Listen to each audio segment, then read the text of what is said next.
Good morning, students. My name is Kavita Chaudhary from Sunita Global School and I will teach you Hindi in class 4th. तो बच्चों, एक बार फिर से आपका मेरी कक्षा में हार्दिक स्वागत है। आज की क्लास में हम आपकी हिंदी की किताब से पाठ 13 यात्रा जो पूरी ना हो सकी इस पाठ को पढ़ेंगे। आपको पता ही है कि पिछली जो हमारी हिंदी की क्लास हुई थी उसमें हमने पाठ 12 पेड़ का दर्द ये कविता पढ़ी थी, साथ ही साथ हमने इस पाठ के प्रश्न उत्तर भी कर लिए थे। तो मैं आशा करूंगी कि आपने समय पर उस पाठ के प्रश्न उत्तर को अपनी हिंदी की कॉपी में कर लिया होगा। तो आज की क्लास को शुरू करते हैं। पाठ 13 यात्रा जो पूरी ना हो सकी। तो इस पाठ को पढ़ते हैं। यात्रा करना हम सभी को अच्छा लगता है। यात्रा यानी ट्रैवल करना, घूमना। यह एक शानदार अनुभव होता है, एक यादगार अनुभव होता है, याद रखने वाला अनुभव। चलिए पढ़ते हैं नेहरू जी की यात्रा का वर्णन। ठीक है, तो नेहरू जी जो है जवाहरलाल नेहरू, उन्होंने अपनी यात्रा के बारे में कुछ यहाँ पर लिखा है। तो ये कहानी किसकी है? जवाहरलाल नेहरू की। उन्होंने खुद ही लिखी है। उनकी यात्रा के कुछ जो यादगार अनुभव है उस अनुभव को उन्होंने हमारे साथ बांटा है। अब यहाँ पर एक वर्ग पहेली दी गई है। वर्ग पहेली में से उन पर्वतीय स्थलों के नाम ढूंढो जहां लोग घूमने जाते हैं। तो यहाँ पर एक वर्ग पहेली है, जैसे देखो मसूरी, नैनीताल। ठीक है, तो ऐसे पहाड़ी इलाके जहाँ पर लोग घूमने के लिए जाते हैं, जैसे कि क्या क्या हो जाएगा? कश्मीर, एक तो ये हो गया कश्मीर। दूसरा हो गया कुल्लू। तो कुल्लू ये भी एक पहाड़ी होती है। ठीक है, पहाड़ी का शहर है, पहाड़ी पर बसा हुआ। और मनाली, तो कहाँ पर मिल जाएगा? ये रहा मनाली, पास ही में। नैनीताल, और नैनीताल के साथ ऊटी। और क्या है? ऊटी, ये भी पहाड़ों पर बसा हुआ शहर है। और क्या हो सकता है? शिमला। तो यहाँ पर हम इन सब का नाम लिख देते हैं। कश्मीर, आप भी साथ साथ में अपनी किताब में लिखते जाइएगा। कश्मीर, शिमला, ऊटी, नैनीताल,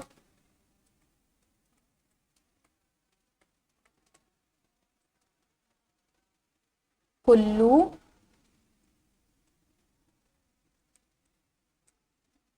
मनाली,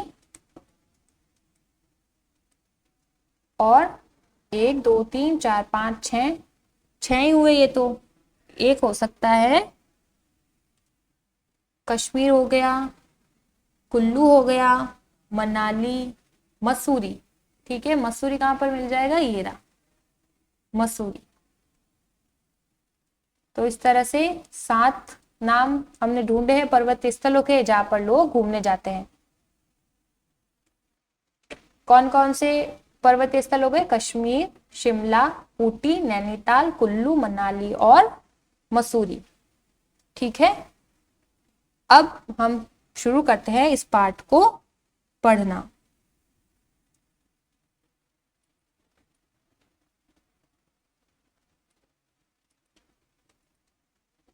उन्नीस 1916 में अपने विवाह के पश्चात हमने कुछ महीने कश्मीर में बिताए। तो जो पंडित जवाहरलाल नेहरू है वो कह रहे हैं कि जब 1916 में मेरी शादी हुई थी उसके बाद मैंने कुछ महीने जो है वो कश्मीर में बिताए। मैंने अपने परिवार को तो श्रीनगर की घाटी में छोड़ दिया, परंतु मैं अपने एक चचेरे भाई के साथ कई हफ्तों तक पहाड़ों पर घूमता रहा। तो पंडित जवाहरलाल नेहरू है वो बता रहे हैं कि मैंने अपने परिवार को तो श्रीनगर की एक घाटी थी वहां पर छोड़ दिया था, पर मैं अपने एक चचेरे भाई, चचेरा भाई यानी जो चाचा का बेटा होता है, उसके साथ कई हफ्तों यानी जो सप्ताह होता है 7 दिन, तो कई हफ्तों तक मैं पहाड़ों पर घूमता रहा और घूमते हुए लद्दाख तक पहुंच गया। इस यात्रा में मुझे एक दिल दहला देने वाला अनुभव हुआ। दिल दहला देने वाला यानी डरा देने वाला अनुभव। जोजिला घाटी से आगे सफर करते हुए हम एक जगह पहुंचे। मेरे ख्याल से वह मट्टायन कहलाती थी। तो वो क्या बता रहे हैं? जो जवाहरलाल नेहरू है वो क्या बता रहे हैं कि इस यात्रा को करते समय मेरे साथ एक ऐसी घटना हुई जिससे मेरा दिल दहल गया। दिल दहला देने वाला अनुभव जो है मुझे प्राप्त हुआ। ये कह रहे हैं कि जोजिला घाटी से आगे सफर करते हुए हमें एक जगह पर पहुंचे और मेरे ख्याल से वो जगह जो है वो मट्टायन कहलाती है। हमसे कहा गया था कि अमरनाथ की गुफा यहाँ से सिर्फ 8 मील दूर है। सिर्फ कितनी दूर है? 8 मील। ये ठीक था कि बीच में हिम से ढका हुआ एक बड़ा पहाड़ था। हिम हिम यानी कि बर्फ, जिसे पार करना था। लेकिन उससे क्या, 8 मील होते ही क्या है। ठीक है, तो ये बता रहे हैं कि हम जो है, हमसे कहा गया था कि जो अमरनाथ की गुफा है वो यहाँ से सिर्फ 8 मील की दूरी पर है, और ये ठीक था कि जो बीच में वो है बर्फ जो है वो ढकी हुई है, और एक बड़ा सा पहाड़ भी पड़ता है बीच में, उसे भी पार करना है। लेकिन उससे क्या, 8 मील होते ही क्या है। ठीक है, कि 8 मील होते ही कितने, हम चले जाएंगे। हम दोनों में जोश खूब था, जोश यानी कि उत्साह खूब था, किंतु अनुभव नदारद। अनुभव नदारद यानी अनुभव बिल्कुल नहीं था। हमने अपने डेरे तंबू जो 11,500 फुट की ऊंचाई पर थे छोड़ दिए। तो पंडित जवाहरलाल नेहरू बता रहे हैं कि जो हमारे डेरे तंबू होते ना, जैसे टेंट लगा करके रहते हैं, वो हमने कहा छोड़ दिए, 11,500 फुट की ऊंचाई पर थे, वो वहां पर छोड़ दिए। हम एक छोटे से दल के साथ पहाड़ पर चढ़ने लगे। एक छोटा सा ग्रुप था उनका, उसके साथ उन्होंने पहाड़ पर चढ़ना शुरू किया। रास्ता दिखाने के लिए हमारे साथ वही रहने वाला एक गडरिया था। गडरिया यानी जो भेड़े चराता है वो। तो गडरिया यानी क्या हो जाएगा, जो भेड़ बकरियां चराने वाला होता है। हम लोगों ने रस्सियों की सांकल सी बनाकर एक दूसरे को बांध लिया। रस्सियों की सांकल देखो, इस तरह की उन्होंने क्या की, एक सांकल सी बना ली, यानी हर एक रस्सी से खुद को जोड़ लिया, यानी सारे के सारे लोग एक साथ जुड़े हुए हैं। तो हम लोगों ने रस्सियों की सांकल सी बनाकर एक दूसरों को बांध लिया। ऐसे ही बंधे हुए हमने कई बर्फीली नदियों को पार किया। यानी सारे लोगों ने एक दूसरे को उस रस्सी से बांध दिया ताकि सारे लोग साथ में जुड़े रह सके। ठीक है, और ऐसे ही उन लोगों ने क्या किया, कई बर्फीली नदियां, उन सबको पार किया।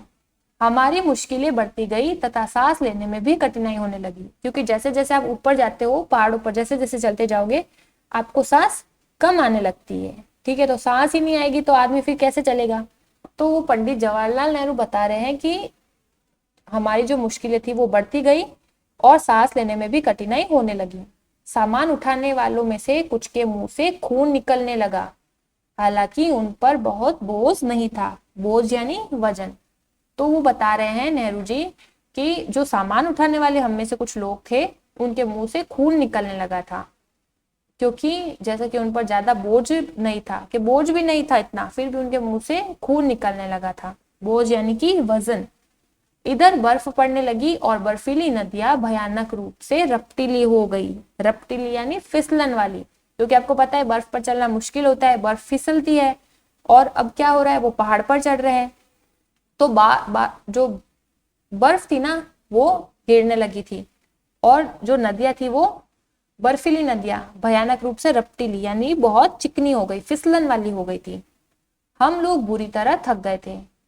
एक एक कदम आगे बढ़ाने के लिए बहुत कोशिश करनी पड़ती थी, लेकिन फिर भी हम आगे बढ़ते ही गए। हमने अपना खेमा सुबह 4 बजे छोड़ा था। खेमा यानी जहां पर वो रह रहे थे उस जगह को बोला है इन्होंने खेमा। उस जगह को उन्होंने सुबह 4 बजे ही छोड़ दिया था। 12 बजे तक लगातार चढ़ते रहने के बाद हमें एक विशाल हिम सरोवर देखने का सौभाग्य मिला। यानी 4 बजे वो शुरू हुए थे, 12 बजे तक वो चढ़े, उसके बाद उन्होंने क्या देखा, एक बड़ा सा हिम सरोवर। ठीक है, वो देखने का उनको सौभाग्य मिला। वहां का दृश्य बहुत ही सुंदर था। उसके चारों ओर बर्फ से ढकी पर्वत चोटियां थी, मानो देवताओं का मुकुट हो या अथवा अर्धचंद्र हो। तो उन्होंने बोला कि हमने जो विशाल सा हिम सरोवर देखा, ठीक है, बड़ा सा तालाब देखा, वो देखने का हमें सौभाग्य मिला। और वहां का जो दृश्य, जो नजारा था वो इतना सुंदर था, और उसके चारों ओर बर्फ से ढकी पर्वत चोटियां, और चारों क्या थे, पर्वत ही पर्वत थे, और किससे ढके हुए, बर्फ से ढके हुए। ऐसा लग रहा था जैसे कि देवताओं का या तो ये मुकुट है या फिर अर्धचंद्र। अर्धचंद्र क्या होता है, जो आधा चंद्र होता है ना, ये आधा चंद्र, उसको क्या बोलते हैं, अर्धचंद्र। परंतु ताजा बर्फ और कोहरे ने शीघ्र ही इस दृश्य को हमारी आंखों से ओझल कर दिया। ओझल कर दिया यानी दिखना बंद हो गया, दूर हो गया। यानी कि जो ताजा बर्फ, अब आप इन्होंने बताया कि जो बर्फबारी हो रही थी वहां पर, तो हम जो नजारा देख रहे थे इतना हिम सरोवर का सुंदर सा नजारा, वो बर्फ और कोहरे, कोहरे यानी जो कोहरा फॉग होता है ना, उससे वो दृश्य शीघ्र ही हमारी आंखों से ओझल हो गया। पता नहीं कि हम कितनी ऊंचाई पर थे, हमें इस बात का अंदाजा नहीं है कि हम पहाड़ पर कितनी ऊंचाई पर थे, लेकिन मेरा ख्याल है कि हम लोग कोई 15-16 हजार फुट ऊंचाई पर जरूर होंगे। यानी धरती से कितने, 15-16 हजार फुट की ऊंचाई पर, क्योंकि हम अमरनाथ की गुफा से बहुत ऊंचे थे। अब हमें इस सरोवर को, जो कि लगभग आधा मील लंबा होगा, पार करके दूसरी तरफ नीचे गुफा की ओर जाना था। अब पंडित जवाहरलाल नेहरू क्या बता रहे हैं कि हम 15-16 हजार फुट की ऊंचाई पर है और जो अमरनाथ की गुफा है उससे बहुत ऊंचे हैं, अब इनको नीचे की तरफ जाना है। ठीक है, तो जो सरोवर उन्होंने देखा, विशाल सा हिम सरोवर, जो देखने में बहुत ही सुंदर था, दिखने में बहुत ही ज्यादा सुंदर, उसको अब क्या करना था, जो कितना था, आधा मील लंबा, उसको उन्हें पार करना था। पार करके दूसरी तरफ नीचे गुफा की ओर जाना था। हम लोगों ने सोचा कि चढ़ाई खत्म होने से हमारी मुश्किलें भी खत्म हो गई। यानी आपको पता है चढ़ने से ज्यादा उतरना आसान होता है, तो वैसा ही पंडित जी ने सोचा कि चढ़ाई खत्म होने से तो मुश्किलें भी खत्म हो गई होगी। यही कारण था कि बहुत थके होने पर भी हम लोगों ने हंसते हुए यात्रा की। यह मंजिल भी तय करनी शुरू की। ये मंजिल कौन सी, अमरनाथ की गुफा तक जाने का जो रास्ता है, उस रास्ते को भी उन्होंने तय करना शुरू किया। इसमें बड़ा धोखा था, क्योंकि वहां दरारें बहुत सी थी और ताजा गिरने वाली बर्फ खतरनाक दरारों को ढक देती थी। अब उन्होंने क्या किया, वो वापस अब कहाँ जा रहे हैं, अमरनाथ की गुफा की ओर जा रहे हैं। ठीक है, पर वहां पर क्या है, दरारें हैं, पहाड़ों के बीच में दरारें जो होती है, खड्डे, वो है दरारें, और बर्फबारी भी हो रही है। तो बर्फबारी होने से क्या हो रहा है, वहां जो बर्फ होती है वो उन दरारों को ढक देती है। ठीक है, जो खतरनाक दरारें थी उनको बर्फ ने ढक दिया था। इस नई बर्फ ने मेरा करीब करीब खात्मा ही कर दिया होता। खात्मा ही कर दिया होता यानी लगभग शायद मेरी जान भी जा सकती थी, क्योंकि एक जगह मैंने ज्यों ही उसके ऊपर पैर रखा, वह नीचे को खिसक गई। यानी अब दरार भरी किससे है, ताजी बर्फ से। तो बर्फ भी क्या एक तरह का पानी है, तो जो ताजी बर्फ होती है उस पर पैर जाएगा तो वो नीचे ही जाएगी। तो वो बता रहे हैं कि जैसे ही मैंने उसके ऊपर पैर रखा, वो नीचे की को खिसक गई और मैं धम से एक बड़ी दरार में जा गिरा। ठीक है, एक बहुत बड़े दरार में वो जाकर गिर गए। यह दरार बहुत बड़ी थी और कोई भी चीज उसमें बिल्कुल नीचे पहुंच सकती थी। यानी इतनी बड़ी दरार थी कि अगर आदमी इतना नीचे चला जा सकता है, अगर उसमें गिर जाए तो नीचे चला जा सकता है। लेकिन मेरे हाथ से रस्सी नहीं छूटी। पर उन्होंने, जैसे मैंने आपको बताया था कि रस्सी से एक साकल बनाकर एक दूसरे को बांध लिया था, तो उन्होंने बताया कि मेरे हाथ से रस्सी जो थी वो नहीं छूटी। मैं दरार की बाजू को पकड़े रहा और ऊपर खींच लिया गया। इस घटना से हम लोगों के होश तो उड़े गए थे, फिर भी हम लोग आगे चलते गए। ठीक है, क्योंकि आपके साथ ऐसा होता है, कहीं जा रहे हो और किसी के साथ ऐसा हादसा हो जाए तो साथ वाले लोगों के भी होश उड़ जाते हैं, है ना, कि अगर चलो इतने में ही ये बच गए, ज्यादा हो जाता तो फिर क्या करते। लेकिन दरारों की जो तादाद, तादाद का अर्थ क्या हो जाएगा, तादाद यानी कि संख्या, और उनकी चौड़ाई आगे जाकर और भी बढ़ गई। यानी अब जो दरारें थी पहाड़ों पर वो और भी ज्यादा बढ़ गई। तो हर जगह पर दरार होगी तो उनको बड़ा ही संभल कर चलना पड़ेगा, और उनकी चौड़ाई आगे जाकर और भी बढ़ गई। यानी दरार भी ज्यादा और चौड़ाई भी ज्यादा। ठीक है, यानी उसकी विड्थ जो होती है वो भी ज्यादा थी। इनमें से कुछ को पार करने के कई साधन भी हमारे पास नहीं थे। यानी इन दरारों को पार करने का जो यंत्र होते हैं, ठीक है, वो साधन भी उनके पास नहीं थे। इसलिए अंत में हम लोग थके हारे हताश, हताश यानी निराश ही लौट आए।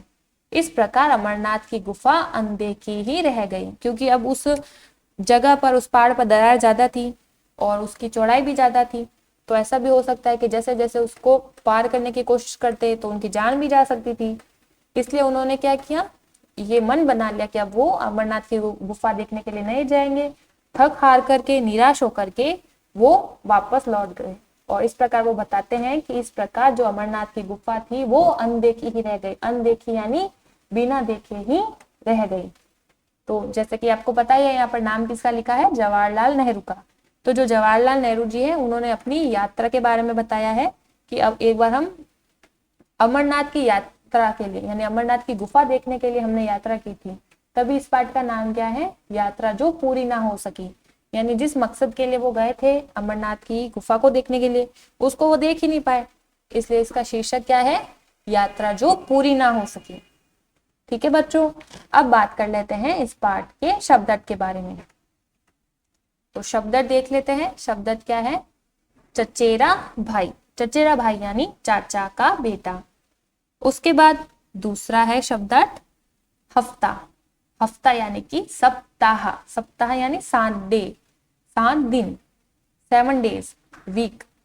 हिम, हिम का अर्थ होता है बर्फ। उसके बाद है जोश, जोश का अर्थ होता है उत्साह। अगला है गडरिया, गडरिया का अर्थ होता है भेड़ बकरियां चराने वाला। उसके आगे है बोझ, बोझ का अर्थ होता है वजन।